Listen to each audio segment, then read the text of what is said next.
فقد قالت زینب سلام اللہ علیہا ربنا تقبل منا هذا القرآن قلیلا. درود پڑھیں محمد والے محمد پر. اللہم صل علی محمد وآل محمد. انہی ایام میں جناب زینب سلام اللہ علیہا کی ولادت باسعادت ہوئی ہے. اسی مناسبت سے آپ برادران کی خدمت میں مبارکباد پیش کرتا ہوں اور دعا ہے بارگاہ الہی میں کہ پروردگار عالم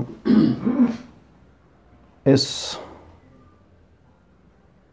خاتون کے واسطے سے ہم سب کے ان تمام مشاکل اور مشکلات کو دور فرمائیں جن میں امت مسلمہ مبتلا ہے.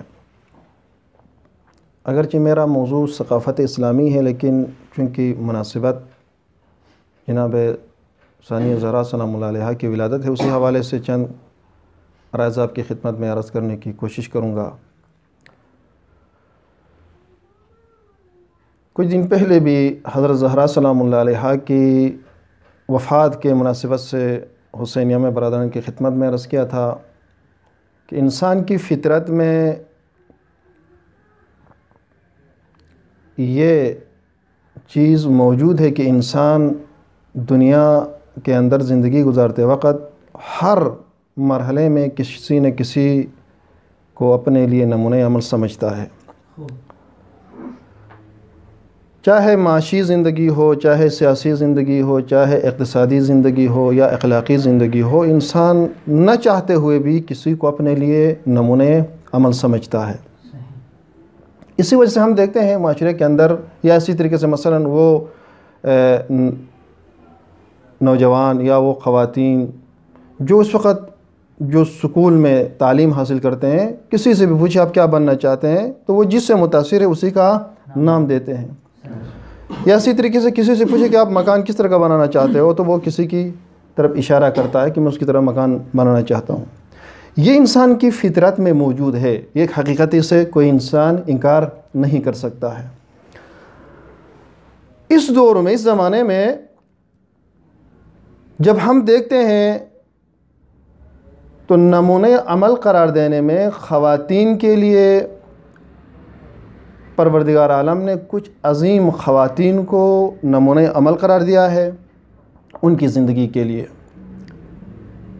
یہ ثقافت اسلامی میں سے ایک ثقافت ہے جس سے کوئی انسان انکار نہیں کر سکتا ہے. لیکن ہماری مشکل کیا ہے؟ کیا نمونۂ عمل قرار دینے کا مطلب یہ ہے کہ ان ذوات مقدسہ کا تذکرہ مثلا مجالس میں صرف تذکرہ کیا جائے؟ کیا نمونۂ عمل قرار دینے کا مطلب یہ ہے کہ ان کی زندگی میں انہوں نے جو کچھ کیا ہے اسی کا تذکرہ کیا جائے؟ نہ، ان کی ذوات کو نمونۂ عمل قرار دینے کا مطلب یہ ہے کہ ان کی سیرت کو، ان کی زندگی کو اپنی زندگی میں شریک قرار دینا ہے. دوسرے الفاظ میں جن اصولوں پر چل کر، جن قوانین پر چل کر انہوں نے زندگی گزاری ہے انہی اصولوں پر ہمیں بھی چلنا ہے. یہ ایک حقیقت ہے. اب ان مشکلات میں سے ایک مشکل عصر حاضر میں خواتین کے لیے کس کو نمونۂ عمل قرار دینا چاہیے؟ اپنی زندگی میں خواتین کن ذوات کو اپنے لیے نمونۂ عمل قرار دیتے ہیں؟ اگر آپ مسلم خواتین سے پوچھیں گے تو ہر خاتون زبان کی حد تک یہی کہے گی کہ مثلا حضرت زینب سلام اللہ علیہا، حضرت زہرا سلام اللہ علیہا، حضرت آسیہ سلام اللہ علیہا، حضرت ختیجہ سلام اللہ علیہا، یہ خواتین، یہ ذوات مقدسہ ہمارے لیے نمونۂ عمل ہے. لیکن کیا واقعاً مسلم دنیا میں جہاں مسلمان رہتے ہیں، جہاں مسلمانوں کی حکومتیں ہیں، کیا ان کے تمام اداروں میں، چاہے وہ سیاسی ادارہ ہو، چاہے تعلیمی ادارہ ہو، چاہے تجارتی ادارہ ہو یا کوئی اور پرائیویٹ ادارہ ہو جہاں خواتین زندگی گزارتی ہے، کیا ان اداروں کے اندر ان ذوات مقدسہ کی سیرت آیا موجود ہے؟ ہم دور نہ جائے، پاکستان کی سرزمین میں دیکھیں، کیا پاکستان کے تعلیمی اداروں کے اندر ان ذوات مقدسہ کی زندگی کو نمونۂ عمل قرار دیا جاتا ہے؟ اگر ہم کچھ گہرائی میں جا کر دیکھیں تو یہاں ہاں کہنا بہت مشکل ہے۔ پھر یہ ایک اور تاریخ ہے کہ پھر یہ فکر کہاں سے پیدا ہو گئی؟ یہ ذوات مقدسہ ان اداروں سے خارج، ان ذوات مقدسہ کی سیرت کو، ان کی کردار کو، ان کی فکر کو، ان کے عمل کو کیوں خارج کیا؟ یہ ایک الگ تاریخ ہے، لیکن ماننا پڑے گا کہ ان اداروں سے ان ذوات مقدسہ کے کردار اور ان کی سیرت کو الگ کرنے میں ضرور کچھ افراد کا کردار ہے۔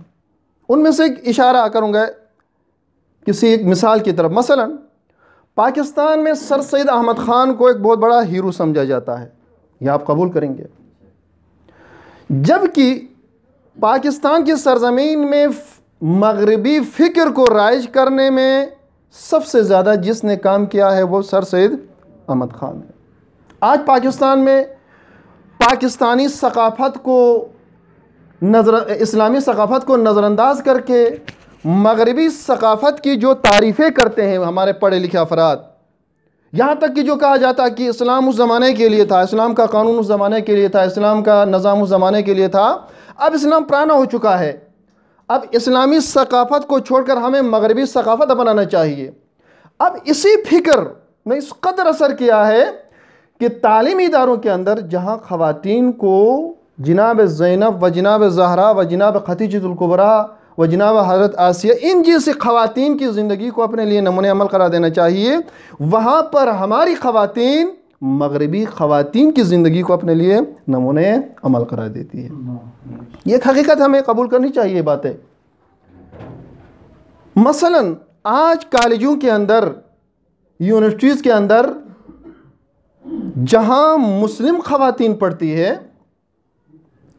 ان عظیم خواتین کی سیرت کو عام کرنے کے لیے کوئی پروگرام منعقد نہیں ہوتا ہے، یہ ذہن میں رکھے۔ جبکہ اس کے مقابلے میں مغربی کلچر اور مغربی ثقافت کو، مغربی خواتین کی ثقافت کو عام کرنے کے لیے باقاعدہ حکومت کی طرف سے، حقیقت میں حکومت کی طرف سے نہیں ہے، حقیقت میں کچھ NGOs ہیں، کچھ تنظیمیں ہیں، اور ان تنظیموں کے پیچھے مغربی ہاتھ ہے، خاص طور پر فنڈ ہے۔ کالجوں کے اندر، تعلیمی اداروں کے اندر باقاعدہ پروگرام ہوتے ہیں فیسٹیول کے نام پر، رقص کا پروگرام ہوتا ہے، گانوں کے پروگرام ہوتے ہیں، اور اس میں خواتین کو اس طریقے سے لا کر ان کے عزت کے ساتھ کھیلا جا رہا ہے،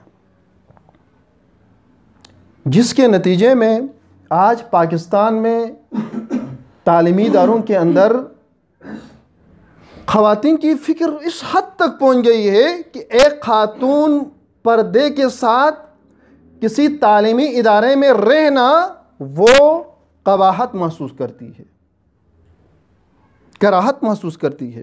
اس کے مقابلے میں بے پردگی اور اس کے مقابلے میں مثلا بے حیائی کو وہاں پر ایک حسن سمجھا جاتا ہے۔ اس کی وجہ کیا ہے؟ اس کی وجہ یہی ہے کہ یہ ذوات مقدسہ جن کی زندگی انسان کی پوری حیات میں، انسان کے تمام شعبے میں نمونۂ عمل ہونے چاہیے، ان ذوات مقدسہ کو صرف بعض مخصوص عبادت گاہوں تک منحصر کیا گیا۔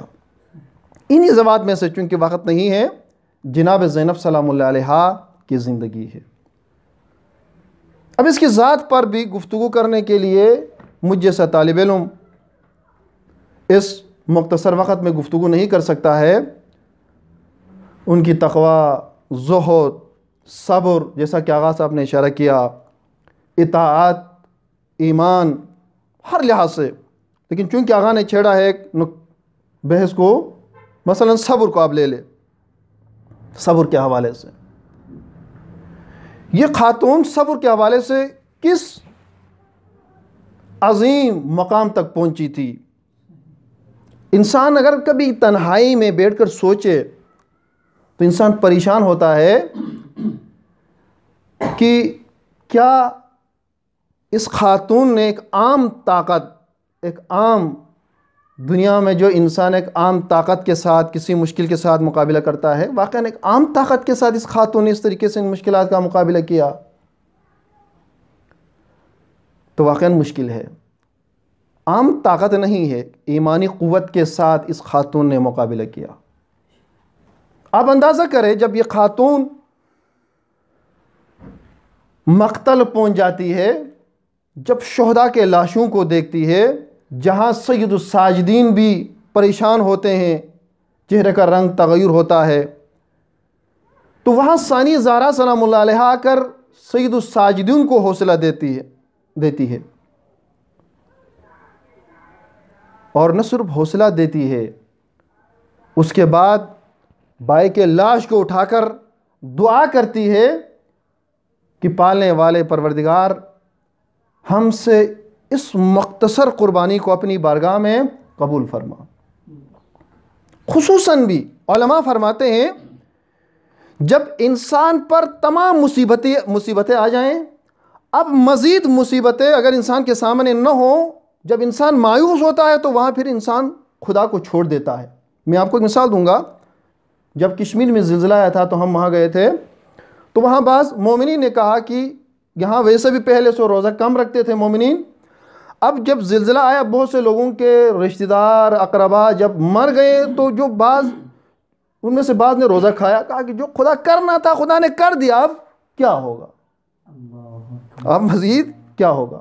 اب ثانی زہرا کو دیکھیں، واقعاً سب کچھ لٹ گیا. بھائی شہید، امام حسین شہید، حضرت عباس شہید، بیٹے شہید، بانجے شہید، بھتیجے شہید، سب کچھ. لیکن یہاں پر ثانی زہرا سلام اللہ علیہا جب بائی کے لاش پر پہنچ جاتی ہے، لاشیں بکھرے ہوئے ہیں، بائی کے لاش کو اٹھا کر کیا کہتی ہے؟ اے پالنے والے پروردگار ہم سے اس مختصر اور قلیل عبادت کو اپنی بارگاہ میں قبول فرما. اب اس سے اندازہ کرے کہ ثانی زہرا سلام اللہ علیہا کی عظمت کا اندازہ ہر انسان نہیں کر سکتا ہے. ایک اور اطاعت الہی کی مثال شب عاشور ہے. جب سید الشہداء علیہ السلام نے وصیتیں کی تو ان وصیتوں میں مظلوم کربلا نے یہ بھی وصیت کی، یا اختا لا تنسینی بالنافلۃ اللیل، اے میری بہن زینب نماز شب میں مجھے نہیں بلانا. معصوم ہے، امام ہے، لیکن ثانی زہرا سلام اللہ علیہا کو وصیت کرتے ہوئے فرماتے ہیں کہ بہن نماز شب میں مجھے نہیں بلانا. اب اس سے اندازہ کرے ایمان اور اطاعت کہ کس مقام پر فائز تھی یہ خاتون. اور بھی مثالیں ہیں، اور زندان شام کی مثال آپ مصائب میں سنتے ہیں علماء کرام سے کہ جب سید الساجدین نے دیکھا کہ رات کی تاریکی میں جناب زینب سلام اللہ علیہا بیٹھ کر نماز پڑھ رہی تھی، پوچھا پھوپھی اماں میں یہ کیا دیکھ رہا ہوں کہ آپ بیٹھ کر نماز پڑھ رہی ہیں؟ تو ثانی زہرا سلام اللہ علیہا نے یہی جواب دیا، بیٹا سجاد آپ کو معلوم ہے ہمیں اتنا کم کھانا ملتا ہے کہ پیٹ نہیں بھرتا ہے، بچوں کا پیٹ نہیں بھرتا ہے، میں اپنا کھانا بھی بچوں کو دیتی ہوں. اب زینب کے جسم میں اتنی طاقت نہیں ہے کہ میں کھڑی ہو کر نماز پڑھ لوں. اتنی مصیبتیں ہیں لیکن اس قدر صبر کہ اطاعت الہی سے ایک لمحے کے لیے بھی یہ خاتون دور نہیں ہوتی ہے. اسی لیے سید الساجدین فرماتے ہیں ان عمتی زینب مع تلک المصائب، میری پھوپھی زینب ان تمام مصائب کے باوجود، والمحن ان تمام مصیبتوں کے باوجود، النازلہ جو مصیبتیں نازل ہو گئی، فی طریقنا ہمارے راستے میں جتنی بھی مصیبتیں آ گئی، الی الشام شام تک، ما ترکت نوافلۃ اللیلہ نماز شب کو ہم نے کبھی ترک نہیں کیا۔ اس سے اندازہ ہوتا ہے کہ یہ خاتون کوئی عام خاتون نہیں تھی، بلکہ یہ وہ خاتون ہے کہ جس کے بارے میں علماء فرماتے ہیں کہ ان کو ہم عام انسانوں کی طرح قرار نہیں دے سکتے ہیں۔ لہٰذا یہ خواتین ہیں جو نمونۂ عمل ہے عصر حاضر کے خواتین کے لیے، تا قیام قیامت کے تک خواتین کے لیے یہ نمونۂ عمل ہے۔ دعا ہے بارگاہ الہی میں کہ پروردگار عالم ہماری تمام خواتین کو